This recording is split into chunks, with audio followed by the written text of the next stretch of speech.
مرګرو ساينسدانانو واقعي کې دا تسلیمه کړه چې دا قرآن بالکل حقیقي کتاب دی، په دې کې هیڅ شک نشته.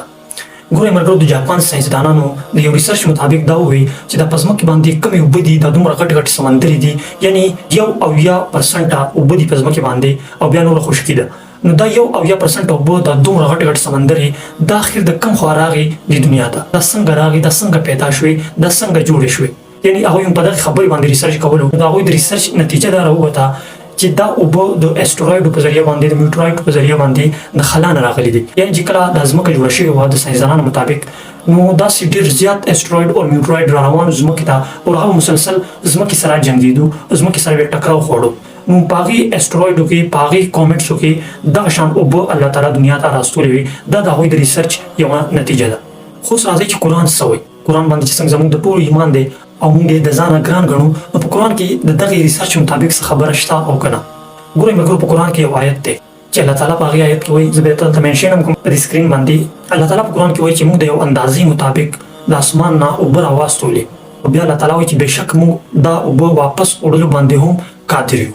نو تاسو سوچ وکړئ چې الله تعالی د نن نه 1500 کاله پهله موږ ته په قرآن کې دا راستولي دي، موږ ته دا ویلي دي چې دا اوبه موږ د اسمان نه راستولي دي. او دا ساینسدانان نن ثابتوي چې دا اوبه چې کومې دي دا د دې دنیا پیداوار نه دی، بلکې دا د اسټروایډو په ذریعه باندې د فضا نه راغلي دي.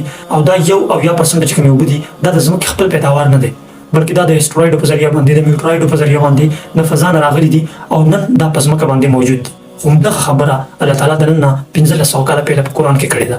الحمدلله چې په یو داسې کتاب باندې مو ایمان دی چې نن ساینسدانان کمې خبرې ثابتوي، هغه خبره به د نن نه 1500 کاله پهله په قرآن کې شوې وي. دلته افسوس په دې خبره باندې راشي چې په دغه قرآن باندې موږ تحقیق ونه کړو، دا قرآن موږ ووایو خو صرف په عربۍ سره، موږ په دې ځان پوه نه کړو چې دا عربي اخر څه مطلب لري، د دې عربۍ اخر څه مطلب دی.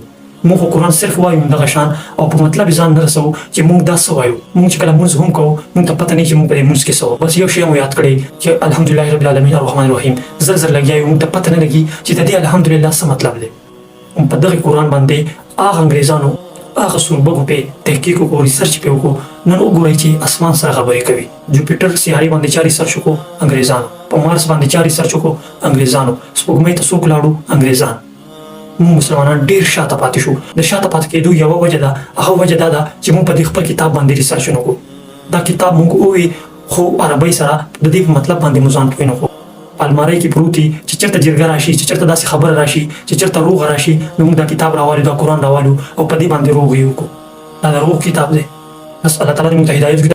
د قرآن دا معجزات دومره شیر کوي چې د دنیا هر یو پښتون ته ورسوي. او د نور معلوماتو لپاره زموږ د آی ډي فالو هم کړئ.